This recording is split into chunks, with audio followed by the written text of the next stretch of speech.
జ్వాలాతోరణం జరుగుతుండగా దాని కింద నుంచి ఎవడు శంకరుడి యొక్క పల్లకీతో వెళ్ళి వచ్చాడో వాడు వాడు చూడడు ప్రాణ నిర్వాణ వేళ ఘోర యమపట్టణ ద్వార తోరణంబు. యమధర్మరాజు గారి యొక్క నగరం అగ్నితోరణంతో ఉంటుందిట. దాని కింద నుంచి భయపడి జీవుడు శరీరం విడిచిపెట్టిన తర్వాత పాపములు చేసి పరుగులు తీస్తూ వెడతాడు.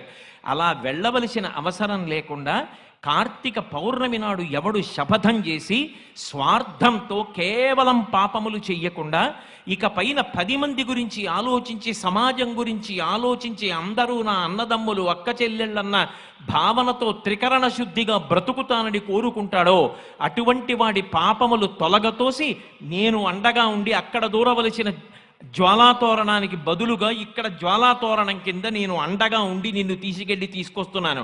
ఇక నీకు ఆ తోరణ దర్శనం లేదని భగవంతుడు